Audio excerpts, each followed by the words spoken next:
رمضان کے رنگ سیر ٹرانسمیشن میں آپ کو ایک بار پھر خوش آمدید۔ ناظرین کرام، آج ہم بات کر رہے ہیں قرآن کریم کی اعجاز کے حوالے سے، قرآن کریم کی تلاوت کا اجر و ثواب کیا ہے، قرآن کے ساتھ تعلق کیسے مضبوط کریں، قرآن کے اوپر عمل کیسے کریں۔ یہ جتنے سوال آپ کے ذہن میں ہیں ہم اپنے جید علماء کرام سے، اسکالر سے پوچھ رہے ہیں اور میں آپ کی جو ہے وہ ترجمانی کر رہا ہوں۔ بس اللہ رب العزت ہمیں جو ہم سیکھتے ہیں اس پہ عمل کرنے کی بھی توفیق عطا فرمائے۔ ہمارے ساتھ موجود ہیں پروفیسر عمران ملک صاحب، میں ان کی طرف آؤں گا۔ پروفیسر صاحب، بات ہم کر رہے تھے قرآن پاک کی تلاوت کی۔ تلاوت رمضان مبارک ہے، اس میں ہم نے کرنی ہے۔ رمضان مبارک میں تو اللہ رب العزت نے جو نفل چیزیں ہیں ان کا ثواب فرض کے برابر کر دیا ہے، فرض کا کئی گنا بڑھا دیا ہے۔ خاص طور پہ قرآن پاک کی تلاوت جو ہے اس کا اجر کتنا ہے، اور تلاوت کے ساتھ اگر ہم غور و فکر کے ساتھ پڑھ لیں تو اس کا اجر کتنا ہے، یہ ذرا بیان فرمائیے۔ جزاک اللہ جی۔ بات ایک تو یہ ہے کہ تلاوت جو ہے نا اس کا رمضان سے صرف تعلق نہیں ہے، ٹھیک ہے، اس کا تعلق پوری زندگی کے ساتھ، بالکل ایسی اس میں زندگی کی ایک ایک چیز کے بارے میں بتایا گیا، اور اسی سے ہی رہنمائی بنتی ہے ہماری۔ اس کا اجر اپنی جگہ پہ، ایک لفظ پہ جو ہے نا وہ 10 نیکیاں ملتی ہیں، اور ماہ رمضان میں اس کو بڑھا دیا جاتا ہے، اور کتنا بڑھا دیا جاتا ہے یہ اللہ رب العزت جانتا ہے۔ اس لیے تلاوت جو ہے نا اس کا اپنی جگہ پہ اجر اور ثواب موجود ہے، اور تلاوت کو اپنا معمول بھی بنانا چاہیے۔ آیات بتائی گئی ہیں، آپ صبح نکلتے ہوئے یہ پڑھ لیں، اللہ کی حفاظت میں خاص کوئی آیات جس طرح سے سورۃ البقرہ کی آخری آیات ہیں جو معراج کے موقع پر حضور صلی اللہ علیہ وسلم کو عنایت کی گئی، وہ بتائی گئی کہ اگر وہ آپ پڑھ لیں تو آپ کے اللہ کی حفاظت میں آ جائیں گے۔ آپ آیت الکرسی پڑھ لیں، آپ اللہ کی حفاظت میں آ جائیں گے۔ اسی طرح جو ہے نا وہ قل اعوذ برب الفلق، قل اعوذ برب الناس اپنے اوپر جو ہے نا وہ دیں، تو وہ آپ جو ہے نا یہ ساری چیزیں جو ہے نا وہ بتا دیں گے۔ ایون کہ میں آج ایک جگہ پہ سن رہا تھا کہ جو سورۃ الانعام کی آیت نمبر 17 اور 18 ہیں، اس کو اگر آپ تلاوت کر لیں تو آپ کرونا سے اللہ کی پناہ میں آ جائیں، جس کے اندر ذکر ہے کہ اللہ جو ہے نا وہ خود ہی جس کو چاہتا ہے تکلیف دیتا ہے، جس کو چاہتا ہے بچا لیتا ہے۔ تو کیا چیز نہیں ہے قرآن کے اندر، بالکل ہر چیز کے اوپر۔ اور یہ بات یاد رہے کہ یہ اس کے احکامات صرف جو ہے نا وہ 1400 سال پہلے تک نہیں تھے، قیامت تک، اس کے احکامات قیامت تک ہیں۔ وہ خاص سورۃ القدر ہے جو ہمیں صرف ماہ رمضان میں لگتا ہے کہ شاید یہ اس کو سورۃ القدر کو رمضان کا اس کے ساتھ تعلق ہے، اس کا بھی تعلق زندگی کے ساتھ ہے۔ سورۃ الحجرات میں لوگ کہتے ہیں کہ یہ تو حضور صلی اللہ علیہ وسلم خوبصورت معاشرے کی ہدایت دی گئی، پورا معاشرہ اس کے اندر جانا اس کی ہدایات رکھی ہوئی ہیں۔ سورۃ الفرقان میں رحمان کے بندوں کی خصوصیات بتائی گئی ہیں۔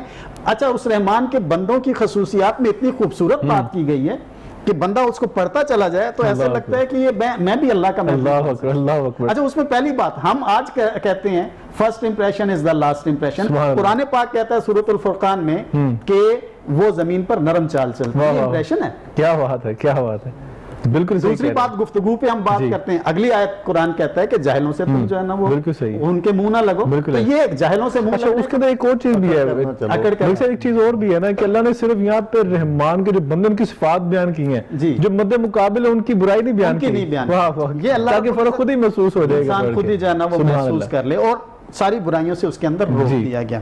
لیکن پھر وہی بات ہمارے کہ ہوتا کیا ہے کہ وہ علامہ اقبال نے کہا تھا کہ خود بدلتے نہیں، قرآن کو بدل دیتے ہوئے اس قدر فقیہان حرم بے توفیق۔ ہمارے ہاں مسئلہ جو ہے نا وہ یہ ہے، اور وہ جو بات پہلے آپ نے کی تھی کہ صرف ہم تعویذ کے لیے، صرف ہم قسم اٹھانے کے لیے قرآن کو استعمال کرتے ہیں، تو وہ ماہر القادری صاحب نے کہا تھا کہ طاقوں میں سجایا جاتا ہوں، ٹھیک ہے، آنکھوں سے لگایا جاتا ہوں اور سینے سے لگایا جاتا ہوں، جزدان حریر و ریشم کے اور چاند سے، جزدان حریر و ریشم کے اور چاند ستارے موتی کے، اور غلاف میں انہوں نے تذکرہ کیا کہ اس کے اندر جو ہے نا سجا کے رکھ دیا جاتا ہے، اور جب قول و قسم لینے کے لیے تکرار کی نوبت آتی ہے پھر میری ضرورت پڑتی ہے، ہاتھوں پہ اٹھایا جاتا ہے۔ بس قرآن کا اتنا ہی حق سمجھتے ہیں، حالانکہ قرآن کا حق جو ہے نا وہ یہ نہیں ہے۔ علامہ اقبال نے کہا تھا اسی اس کو کہ شراب کہن پر پلا ساقیہ، وہ قرآن کے اندر شراب کہن پر پلا ساقیہ، وہی جام گردش میں لا ساقیہ، تڑپنے پھڑکنے کی توفیق دے، دل مرتضیٰ سوز صدیق دے۔ یہ جو ہے نا وہ قرآن کا پیغام ہے۔ اس کے پروفیسر صاحب نے جو بات کی ہے کہ سود صدیق، وہ صحابہ کرام کا طرز عمل تو کمال تھا، اور جب قرآن پاک کی تاثیر کے بہت سارے واقعات بھی موجود ہیں کہ قرآن کی تلاوت، ابھی ہم کورونا کے مریضوں کی ڈاکٹر صاحب بات کر رہے تھے کہ ان کے اوپر جب پڑھا جاتا ہے، خاص طور پر سورہ رحمان کی بات کی جاتی ہے، ہماری میڈیکل وارڈز کے اندر لگائی جاتی ہے سورہ رحمان، اس کے جو اثرات آتے ہیں، خاص طور پہ جو قرآن پاک کے اندر سے جو شفا والا عنصر ہے، قرآن کی خود آیت ہے کہ شفاء لما فی الصدور ہے، وہ ہمارے ناظرین تک بیان فرمائے کون کون سی صورتیں وہ پڑھیں تو شفا مل سکتی ہے؟ جی دیکھیں، قرآن مجید فرقان حمید جو ہے نا، اس کا موضوع کیا ہے؟ اس کا موضوع انسان ہے۔ سبحان اللہ۔ جیسے پروفیسر صاحب نے بات کی نا، اس کے اندر ہر مسئلہ بیان کیا گیا۔ اللہ تعالیٰ خود قرآن مجید میں کہتے ہیں طبیان لکل شیء، سبحان اللہ، ہر چیز کو، یعنی شیء، ماشاءاللہ اسکالر آپ بیٹھے ہوئے ہیں، آپ خود ماشاءاللہ مذہبی اسکالر ہیں، دینی اسکالر ہیں، تو آپ کو پتہ ہے شیء جو ہے یہ نکرہ ہے، جی، اور نکرہ جو ہے نا وہ جہاں پر عمومی چیز پر بھی بولا جاتا ہے، ہر کی چیز جو ہے نا اس کے لیے چھوٹی چیز کی وضاحت پر بھی بولا جاتا ہے۔ اللہ طبیان لکل شیء، یعنی اللہ تعالیٰ نے تو اس میں کوئی ذرہ بھی نہیں چھوڑا جس کا بیان نہیں۔ اور بیان، بیان کا مطلب ہوتا ہے کھول کر واضح کر دینا کسی چیز کو۔ ما فرطنا فی الکتاب من شیء، پھر یہاں پر من شیء کہہ دیا کہ وہ ذرے کا بھی کچھ حصہ ہو سکتا ہے نا، ایٹم ہو سکتا ہے، تو اس کو بھی اللہ تعالیٰ نے کھول کر بیان کیا ہے، کوئی چیز نہیں چھوڑی اس کا۔ یہ ہماری کمی ہے، کم عقلی ناہلی ہے، اس کا موضوع انسان ہے۔ اور یقین جانے آپ اگر غور کرتے ہیں تو انسان کی پیدائش سے پہلے کے مسائل، اللہ، اور انسان کی پیدائش کے مسائل، اور پھر اس کے ولادت کے مسائل، ولادت کے بعد رضاعت کے مسائل، رضاعت کے بعد اس کے لڑکپن، جوانی اور بڑھاپے کے مسائل، زندگی گزارنے کا ہر اسلوب بتا دیا، موت کا مسائل جو ہے، بلکہ اس کے اخروی مسائل کو اللہ، کوئی ایسا مسئلہ جو انسان سے متعلقہ ہو اللہ تعالیٰ نے اس قرآن مجید میں وہ نہیں چھوڑا، بلکہ اس کو بیان کیا ہے۔ اب یہ جیسے آپ نے کہا کہ یہ قرآن مجید جو ہے کیا، یعنی کہ کون کون سی چیز شفا ہے، اور مجھے یاد آ گیا ہمارے ایک بہت بڑے عالم دین تھے، وہ اکثر یہ قرآن مجید کا دم وغیرہ کیا کرتے تھے، تو ایک ہمارے ساتھی نے ان سے جا کر کہا کہ حضرت میں یعنی مدینہ یونیورسٹی سے پڑھ کر آیا ہوں، تو میں بھی چاہتا ہوں کہ یہ سلسلہ شروع کروں، تو آپ مجھے بتائیں کوئی خاص وظائف، جیسے آپ نے پوچھا کوئی خاص آیت بتائیں، لوگ پوچھتے رہتے ہیں، سوال پوچھتے ہیں، بالکل لوگ پوچھتے رہتے، تو انہوں نے کہا تھا کہ بیٹا آپ قرآن کے حافظ ہو؟ وہ حافظ تھے، تو کہا جی ہاں، تو کہا قرآن کی تلاوت زیادہ کر دو۔ کتنا پڑھتے ہو؟ آدھا پڑھتے ہو، پورا پارا پڑھا کرو، ایک پارا پڑھتے ہو، 2 پارے پڑھا کرو۔ سبحان اللہ۔ کہا جتنا تم پڑھو گے نا اتنا ہی اثر تمہاری زبان میں آ جائے گا۔ اور اللہ تعالیٰ نے کسی خاص صورت کے بارے میں نہیں کہا ہے کہ یہ شفا ہے، بلکہ کیا کہا وَنُنَزِّلُ مِنَ الْقُرْآنِ مَا هُوَ شِفَاءٌ، پورا قرآن ہی شفا۔ اللہ اکبر۔ اور میں یہ شہد کے متعلق بھی کہا اللہ تعالیٰ نے قرآن مجید میں فِيهِ شِفَاءٌ لِلنَّاسِ، تو میں ابن قیم رحمہ اللہ تعالیٰ کی تفسیر پڑھ رہا تھا، دونوں میں فرق کیا ہے، اچھا، یعنی قرآن بھی شفا اور شہد بھی شفا۔ اور بڑا عجیب انہوں نے نقطہ بیان کیا، کہا کہ قرآن مجید کی جب بیان کیا نا اللہ تعالیٰ نے، کہا کہ وَنُنَزِّلُ مِنَ الْقُرْآنِ مَا هُوَ شِفَاءٌ، یعنی یہ قرآن مجید بنفسی ہی شفا ہے، سبحان اللہ۔ اور شہد جو ہے نا فِيهِ شِفَاءٌ لِلنَّاسِ، اس کے اندر شفا رکھ دی گئی ہے، وہ بذات ہی بنفسی ہی وہ شفا نہیں ہے، یہ خود، بلکہ یہ قرآن مجید خود شفا ہے۔ اور آپ اس کو اگر پڑھتے ہیں تو یقین جانے اگر آپ کسی ایک آیت کو بھی پڑھ کر اگر آپ کسی کو دم کر دیں گے تو وہ شفا ہو جائے گی۔ اگر آپ بسم اللہ الرحمن الرحیم بھی پڑھ کر پورے اعتقاد، پورے یقین کے ساتھ اگر آپ پڑھ کر دم کر دیں گے، اعتقاد، توکل، یہ بھی ضروری ہے۔ اور مجھے واقعہ یاد آ گیا ایک خاتون کا، وہ ایک آدمی، اس کی والدہ بڑی تھی، وہ کہیں تجارت کے لیے جا رہا تھا، تو اس نے اپنی والدہ کو کہا کہ اماں جان میں جا رہا ہوں تو رات آپ نے اکیلے ٹھہرنا ہے تو آیت الکرسی جو ہے نا اس کو پڑھ لیجئے گا، جیسے پروفیسر صاحب نے کہا حفاظت میں آ گئے۔ حقیقت ہے آیت الکرسی کے حوالے سے سب سے بڑی عظیم آیت ہے قرآن مجید کی، جیسے نبی پاک صلی اللہ علیہ وسلم فرمایا، تو اس نے اپنی والدہ کو کہہ دیا۔ اب اس آدمی کو نہیں پتا تھا کہ میری والدہ کو آیت الکرسی نہیں آتی ہے، اچھا، وہ تو چلا گیا، وہ پیچھے سے وہ یہی کہتی رہی آیت الکرسی آیت الکرسی آیت الکرسی۔ اب چور آئے اتفاق سے تو اس کے گھر میں داخل ہوئے، لیکن وہ بھاگ گئے، ویسے ہی خالی ہاتھ لوٹ گئے۔ وہ واپس آیا تو اس نے پوچھا اماں جان کوئی مسئلہ تو نہیں ہوا تھا؟ کہا نہیں بیٹا، میں پڑھ رہی تھی، کچھ آدمی آئے لیکن الحمدللہ اللہ کی توفیق سے وہ بھاگ گئے۔ کہا تو آپ نے کیا پڑھا تھا؟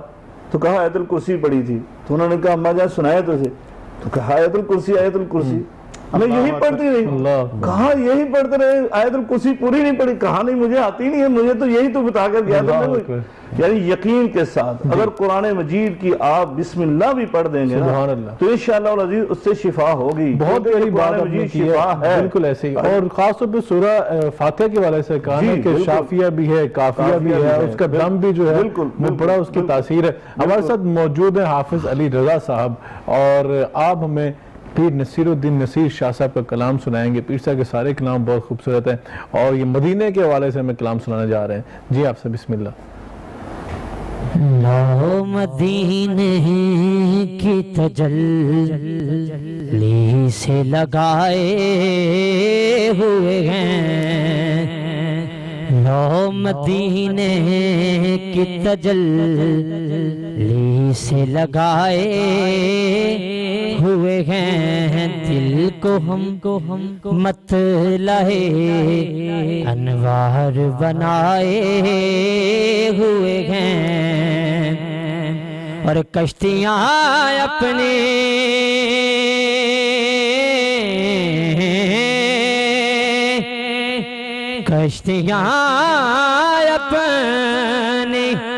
کنارے سے لگائے ہوئے ہیں کیا وہ ڈوبے گا جو محمد کی طرح ہوئے ہیں کیا وہ ڈوبے گا جو محمد کی طرح ہوئے ہیں اور والا فانا لکا ذکر کا تصور لے کر والا فانا لکا ذکر کا تصور لے کر نظر ہم گنبد خضرا پہ جمائے ہوئے ہیں نظر ہم گنبد خضرا پہ جمائے ہوئے ہیں اور قبر کی نیند سے اٹھنا کوئی آسان نہ تھا قبر کی نیند سے اٹھنا کوئی آسان نہ تھا ہم تم حشر میں انہیں دیکھنے آئے ہوئے ہیں ہم تو محشر میں انہیں دیکھنے آئے ہوئے ہیں لو مدینے کی تجلی سے لگائے ہوئے ہیں اور حاضر و ناظر و نور و بشر و غیب کو چھوڑ حاضر و ناظر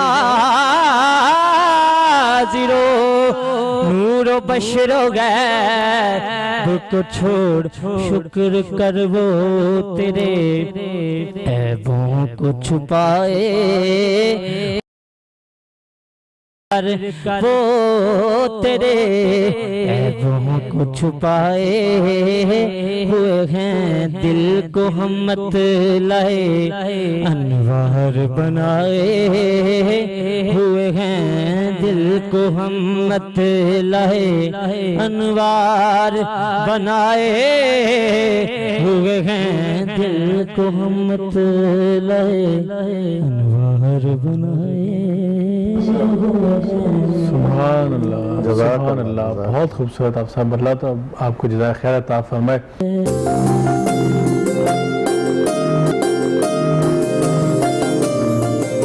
کیسے شریف صاحب میں آپ کی طرف آؤں گا ہم نے قرآن پاک کے مضامین کے حوالے سے بات کی ہے اور حضرت ام المؤمنین حضرت عائشہ صدیقہ رضی اللہ تعالی عنہا سے کسی نے پوچھا نبی کریم صلی اللہ علیہ وسلم کی زندگانی کے حوالے سے تو آپ نے بیان فرمایا کانا خلق القرآن کہ بسم اللہ کی با کی زیر سے لے کے والناس کی سین کی زیر تک سارا قرآن نبی صلی اللہ علیہ وسلم کا اخلاق بیان کر رہا ہے ہم نے اخلاقی زوال کی بات کی ہے تو کیا آج اگر ہم قرآن کے ساتھ اپنا لگاؤ مضبوط کر لیں تو یہاں سے قرآن سے ہم جو ہے ہدایت بھی لے سکتے ہیں سیرت مصطفیٰ بھی حاصل کر سکتے ہیں اور کیا ہم اپنا اخلاق بھی بلند کر سکتے ہیں بالکل ظاہر ہے جس ہستی نے یہ فرمایا ہے جی اور جنہوں نے کوڈ کیا اور جن کتابوں کے ذریعے یہاں تک یہ بات پہنچی ہے اس میں تو کوئی شک کی گنجائش نہیں ہے.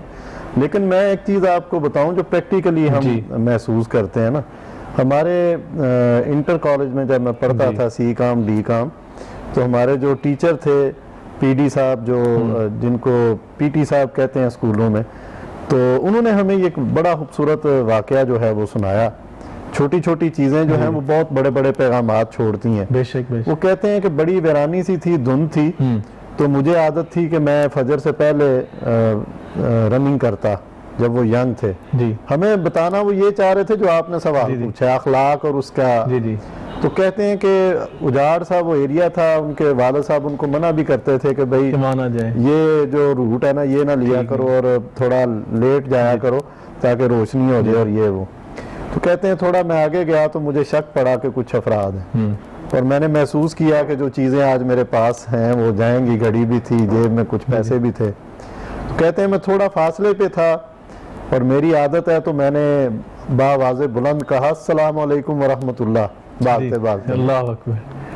کہتے ہیں کہ وہ میرا کہنے کا جو سٹائل تھا, تو جیسے ہی میں نے کہا آگے سے جب جواب آ گیا وعلیکم السلام ورحمۃ اللہ, تو کہتے ہیں کہ 1 سیکنڈ کے اندر میرا جو دل ہے, جو دماغ ہے, اس کی کیفیت جو ہے وہ اللہ نے بدل دی.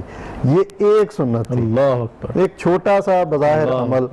تو کہتے ہیں جی, میں نے کہا سر پھر کیا ہوا؟ ہم ظاہر ہے وہ پوچھ رہے تھے ان سے سوالات. کہتے ہیں وہ بزرگ تھے, انہوں نے مجھے پوچھا, ہمارے گاؤں سے نہیں تھے, وہ آ رہے تھے, کہیں لیٹ ہو گئے تھے, تو پوچھا کہ تم کس کے ہو بیٹے اور تمہارا خاندان کون ہے؟ تو دن کے وقت وہی بات جو ہے وہ پورے گاؤں میں مشہور ہو چکی تھی, پھیل چکی تھی کہ فلاں کا جو بیٹا ہے وہ بہت اچھا بیٹا ہے. اللہ اکبر. مطلب ایک چھوٹی سی میں مطلب بات, نبی اکرم صلی اللہ علیہ وآلہ وسلم کا تو پورا اخلاق ہے نا, خلق عظیم ہے. میں نے چھوٹی چھوٹی چیزیں وہاں سے جو ہم ان کی سیرت سے پڑھتے ہیں, دیکھتے ہیں کہ اگر آپ ایک چھوٹی سی چیز کو اپناتے ہیں, اللہ تعالیٰ عزت کے, توقیر کے, احترام کے, آپ کے لیے ہر طرف اللہ تعالیٰ رستہ کھول دیتا ہے. یہ چھوٹی سی بات ہے کہ بڑے کے لیے جگہ چھوڑنا.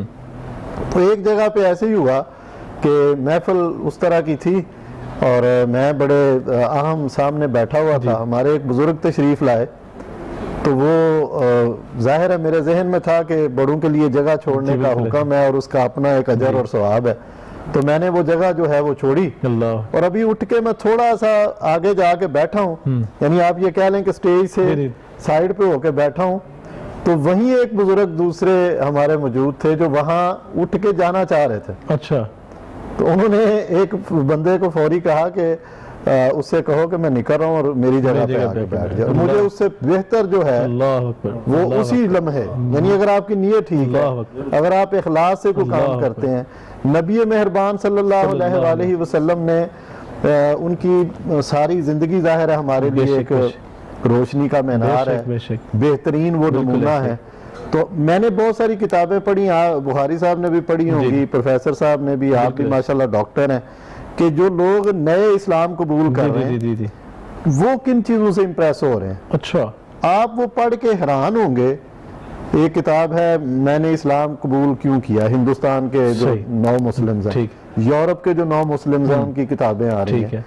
تو لوگ صرف آپ کے وضو کے طریقے پہ جو ہے وہ ریسرچ کر کے, دنیا آج کہتی ہے کہ اس سے بہتر یہ کرونا جو ہے, اللہ تعالیٰ پوری انسانیت کو اس سے نجات دے. تو اس کا کیا کہا گیا کہ 20 سیکنڈ جو ہاتھ آپ دھوتے ہیں, تو ایک مسلمان جو 5 فرض نمازیں پڑھتا ہے, ٹھیک ہے, اور اپنے بدن کو اور صفائی کا خیال رکھتا ہے, تو یہ تو ہمیں تو 14 سال پہلے یہ سمجھایا گیا, پہلے یہ چیز آ گئی تھی. کھانا کھانے سے پہلے ہاتھ دھونے, ہر ٹائم باوضو رہنا تو افضل ہے بہت زیادہ.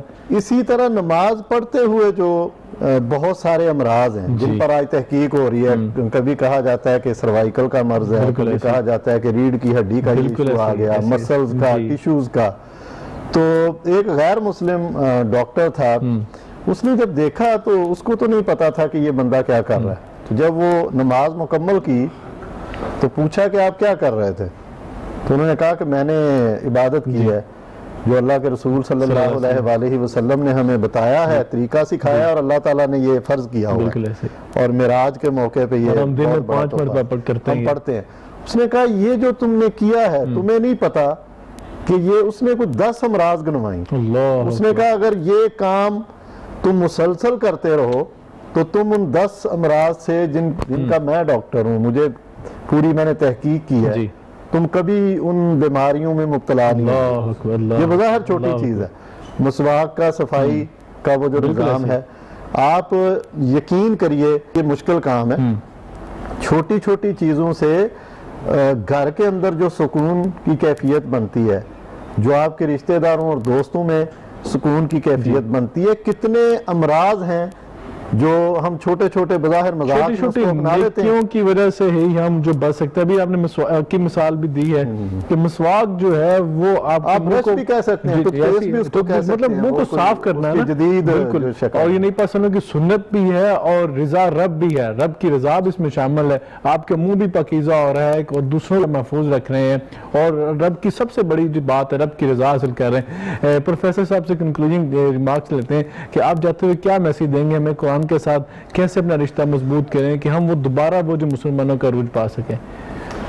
دیکھیے جی, رشتہ تو وہ وہی ہے جو ایک تو ہمارا تلاوت کا رشتہ ہے, وہ ہمارے دل میں بھی ہونا چاہیے, اور ہمیں باقی بھی جو ہے نا وہ اس کو پڑھنا چاہیے, اور سارا سال جو ہے نا اس کو پڑھنا چاہیے. اور ساتھ ساتھ جو ہے نا وہ ظاہر ہے تفاسیر بھی موجود ہیں, ترجمہ بھی موجود ہے, اور اس کو جو ہے نا وہ ہمیں اپنانا چاہیے, اور ساتھ ساتھ اس کی جو ہے نا وہ تیاری کرنی چاہیے. عمل بھی جو ہے, عمل ظاہر ہے عمل تو لازمی چیز ہے نا, اسی چیز پہ جو ہے نا وہ ہم دنیا کے اوپر غلبہ پا سکتے ہیں, جو وعدہ حضور نبی کریم صلی اللہ علیہ وسلم نے فرمایا تھا. یہ 20ویں صدی کے 2 مفکرین گزرے ہیں, اور ان کے دونوں کے ملتے جلتے جملے ہیں کہ امام حسن البنا رحمۃ اللہ علیہ نے فرمایا کہ قرآن اور سنت کی, قرآن اور حدیث کی دعوت لے کر اٹھو اور پوری دنیا کے اوپر چھاؤ. اور یہاں برِ صغیر میں سید ابو العلا مودودی رحمۃ اللہ علیہ نے فرمایا کہ قرآن اور سنت کی دعوت لے کر اٹھو اور پوری دنیا پر چھا دو. یہ بہت بڑا میسیج ہے. بخیر صاحب آپ کیا میسیج دینا چاہیں گے آج کے حوالے سے قرآن کریم اور آج کی قوم جو ہے؟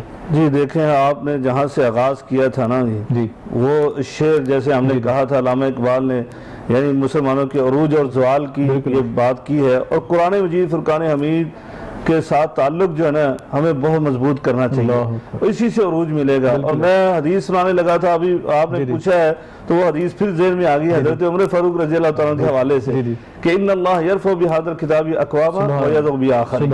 نبی کریم صلی اللہ علیہ وسلم فرمایا تھا کہ اس کتاب کے ساتھ اللہ تعالیٰ نے قوموں کو عروج عطا کیا, اور اسی کے ساتھ ذلت و رسوائی کے تھا گہرائیوں میں گرا دیتا. تو یعنی آپ دیکھیں صحابہ کی زندگیوں کو دیکھیں, میں حیران ہو رہا تھا کہ دیکھیں آپ حضرت ابوبکر صدیق کے حوالے سے کہ آپ کا نام تو عبداللہ بن ابی قحافہ تھا, لیکن جب قرآن سے تعلق جوڑا تو صدیق اکبر ہو گئے. عمر بن خطاب آئے, قرآن سے تعلق جوڑا تو فاروق اعظم بن گئے. عثمان ابن عفان آئے, قرآن سے تعلق جوڑا تو ذوالنورین بن گئے. اور یہ ابن ابی طالب آئے, لیکن قرآن سے تعلق جوڑا تو شیر خدا بن گئے.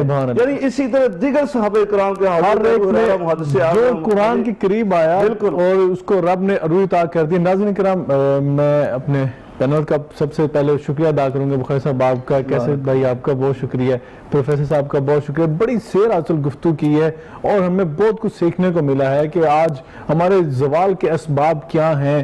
ہم قرآن پاک کی تلاوت کرتے ہیں لیکن ساتھ غور و فکر نہیں کر رہے, تدبر نہیں کر رہے, کیونکہ قرآن بار بار خود سوال کر رہا ہے کہ کیوں نہیں مجھ پہ غور و فکر کرتے, کیوں نہیں مجھ پہ تدبر کرتے. آج اسی کی کمی ہے. ہمیں ان انسٹیٹیوٹس کے اندر جانا ہوگا, ان کو اپریشیٹ بھی کرنا ہوگا جو یہ لوگ کام کر رہے ہیں, ان کے ساتھ مل کر کام بھی کرنا ہوگا, سیکھنا بھی ہوگا, اور خاص طور پر نوجوان نسل کو جس طرح وہ جا رہی ہے اس کو قرآن کے ساتھ اپنا رشتہ مضبوط کرنا ہوگا. ہمیں قرآن سے سیکھنے کی ضرورت ہے. یقین جانیے اگر آج ہم زوال کی طرف جا رہے ہیں, اگر ہم چاہتے ہیں آج بھی عروج چاہتے ہیں, تو ہمیں قرآن کے ساتھ اپنا رشتہ مضبوط کرنا ہوگا. قرآن والوں کی محفل میں بیٹھنا ہوگا, ان کی صحبت کو اختیار کرنا ہوگا, ان کے فرامین پہ عمل کرنا ہوگا. اللہ رب العزت ہمیں اس پہ عمل کرنے کی بھی توفیق عطا فرمائے. ناظرین کرام, آج کے پروگرام سے سید اسامہ بخاری کو اجازت دیجیے, لیکن ابھی ہمیں نعت رسول مقبول صلی اللہ علیہ وسلم سننی ہے. سننے کے بعد ہم پروگرام کو اینڈنگ طرف لے کے جائیں گے. جی آپ صاحب.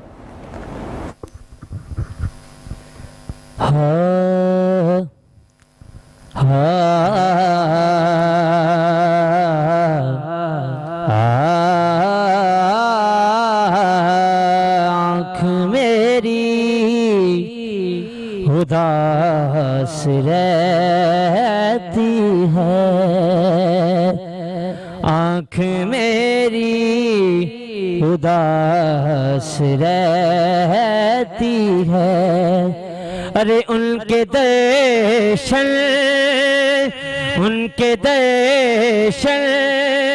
کی پیاس رہتی ہے آنکھ میری اداس رہتی ہے اور چھوڑ آؤ مجھے ان کی گلیوں میں چھوڑ آؤ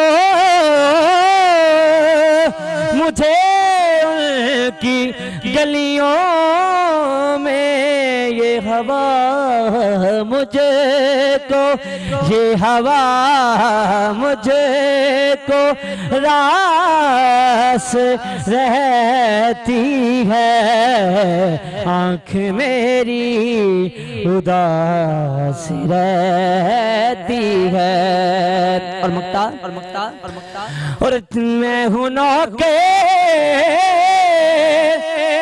ذخیر پنجے تل کا میں ہوں نوکے ذخیر پنجے تل کا ایک یہ مستی سی خاص رہتی ہے آنکھ میری اداس رہتی ہے ارے ان کے درشن